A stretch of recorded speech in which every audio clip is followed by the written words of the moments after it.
Hello student, JEE math simplified channel पर एक बार और आपका स्वागत है। इस वीडियो में हम एक टीटीक्यू देखेंगे which is tough and tricky question, trigonometry and integration के ऊपर बेस्ड है। बहुत ही अच्छा क्वेश्चन है। प्लीज़ इस वीडियो को पॉज करें, क्वेश्चन को सॉल्व करने की कोशिश करें। कम से कम 10-15 मिनट इस क्वेश्चन पे जरूर लगाएं, उसके बाद इसके आंसर को वॉच करें। अगर आप इस चैनल पर नए हैं तो प्लीज़ सब्सक्राइब जरूर करें। अपने फ्रेंड्स के बीच में भी इस टाइप के क्वेश्चंस को शेयर जरूर करें, उससे नॉलेज बढ़ेगी आपकी, क्योंकि डिस्कशन बढ़ता है। ठीक है, तो स्टार्ट करते हैं। I as a function of R दिया हुआ है A two pi plus A 1/r sine X plus 1/r plus 1 cos X, where R is a natural number, A is a real number, और limit N tending to infinity R1 to Rn summation हमें ये solve करना है I are का whole square. तो basically यहाँ पर I are का होल स्केयर है, उससे मुझे ये आइडिया तो लग जाएगा मुझे किसी तरीके से आई आर की वैल्यू निकालनी है। ठीक है, अगर मैं आई आर की वैल्यू निकाल लेता हूँ तभी मैं आगे कुछ क्वेश्चन में कर पाऊंगा। ठीक है, तो इस समेशन को सॉल्व करने के लिए हमें सीक्वेंस सीरीज की ज़रूरत पड़ेगी। ठीक है, इस इंटीग्रल को सॉल्व करने के लिए हमें डेफिनेट इंटीग्रेशन और ट्रिग्नोमेट्री की ज़रूरत पड़ेगी। ठीक है, तो बेसिकली ये अगर इंटीग्रल सॉल्व हो जाता है तो फिर ये क्वेश्चन काफ़ी इजी है कंपैरेटिवली। सीक्वेंस सीरीज बहुत ज़्यादा मतलब सिंपल सा कंसेप्ट यूज़ हो रहा है उसका।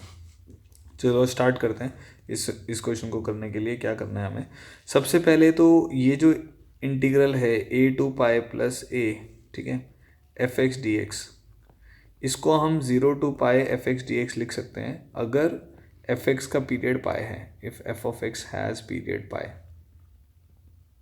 ठीक है, ये बात क्लियर हो गई। अब ये जो अंदर वाली टर्म है इसको से मैं एफ ऑफ एक्स मान लेता हूँ, which is sine x by r plus cos x by r plus 1, और साथ में मॉड भी है उसके ना। तो आप F of X plus pi निकालिए।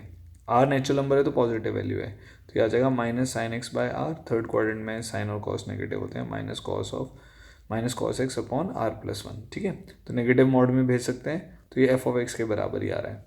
इसका मतलब ये जो आई आर वाली टर्म है, इस आई आर वाली टर्म को मैं लिख सकता हूँ 0 to पाई मॉड ऑफ ए से पाई प्लस ए को लिख दिया 0 to pi 1/r sine X plus 1/r plus 1 cos X D x.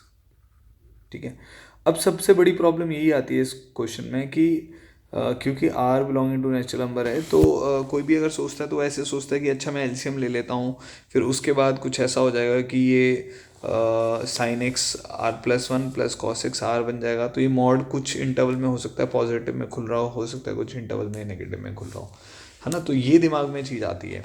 तो अगर आप उस डायरेक्शन में बढ़ जाएंगे तो ये क्वेश्चन सॉल्व नहीं होगा। तो अभी क्वेश्चन किस तरीके से सॉल्व होगा मैं वो बताता हूँ। तो इस आई आर को मैं ऐसे लिखता हूँ, क्योंकि आर और आर प्लस 1 तो नेचुरल नंबर है, तो इसको मैं ऐसे लिख लेता हूँ I r is equal to 0 to pi, मैंने लिख दिया आर प्लस 1 साइन एक्स, ठीक है, plus are cos x upon r into r plus 1 mod d x. ठीक है, क्लियर हो गया। तो आई आर मेरा किसके बराबर आ जाएगा 0 to पाई 1/r+1, तो पॉजिटिव वैल्यू है तो बाहर चली जाएगी, ये आ जाएगा mod of R plus 1 sine X plus are cos X D x. ठीक है, अब कभी भी अगर हमारे पास A sine X plus B cos X वाली टर्म होती है, ट्रिग्नोमेट्री में आपने ये पढ़ा होगा, इसको हम हमेशा under root of a square plus b square से डिवाइड करते हैं ताकि वो फॉर्मूले में रिड्यूस हो जाए। ठीक है, तो सेम मैं वही यहाँ पे भी कर रहा हूँ। तो इस इंटीग्रल को सॉल्व करने के लिए मैंने इसे लिख दिया 0 to pi 1/r into r plus 1। ठीक है, तो ये वाली जो टर्म बनेगी मेरे पास ये बन जाएगी अंडर रूट ऑफ, यहाँ पे भी उसको मल्टीप्लाई भी करना पड़ेगा डिवाइड करने के लिए, तो under root of r square plus r plus 1 का होल स्केयर। ठीक है, यहाँ पे आ जाएगा sine x into r plus 1 upon under root of r square plus r plus 1 का whole square plus cos x into r upon under root of r square plus r plus 1 का whole square mod d x. ठीक है, कोई दिक्कत इसमें। ठीक है, तो अब बेसिकली क्या कर सकते हैं, हम एक ट्राइंगल मान सकते हैं A sine X plus B cos X में, जैसे ए और बी को हम ट्राइंगल की साइड्स मान लेते थे, सेम वैसे ही इसमें आर प्लस 1 मैंने यहाँ पे मान लिया, आर यहाँ पे मान लिया, तो ये जो इसकी हाइपोटेन्यूज होगी वो r square plus r plus 1 का होल स्केयर हो जाएगी, से इसको मैं थीटा मान लेता हूँ।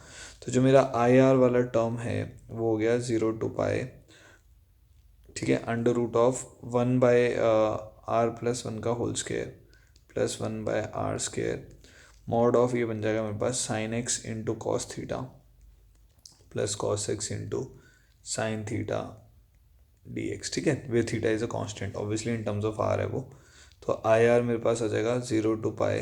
ये जो टर्म है चलो पहले इसको मैं बाहर ले लेता हूँ क्योंकि ये तो कांस्टेंट टर्म ही है। तो ये हो जाएगा अंडर रूट ऑफ 1/r+1 का होल स्क्वायर प्लस 1/r², क्योंकि इंटीग्रल जो है वो x के ऊपर है तो r उसके लिए कांस्टेंट ही माना जाएगा।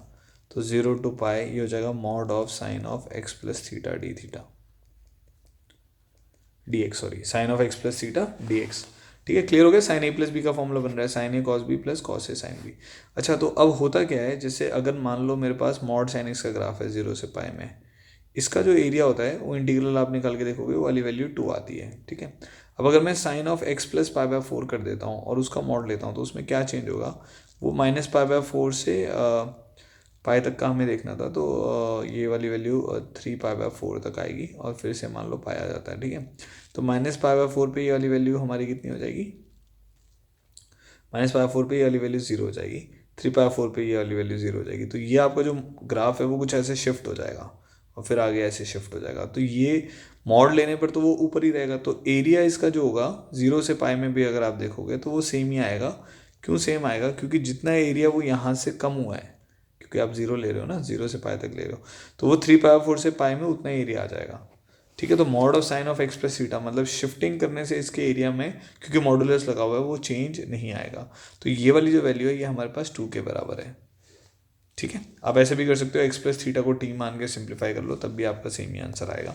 तो मेरे पास आई आर की वैल्यू बेसिकली हो गई अंडर रूट ऑफ 2 को अंदर ले जाते हैं 4/r+1 का होल स्क्वायर प्लस 4/r²। ये हमारी आई आर की वैल्यू हो गई।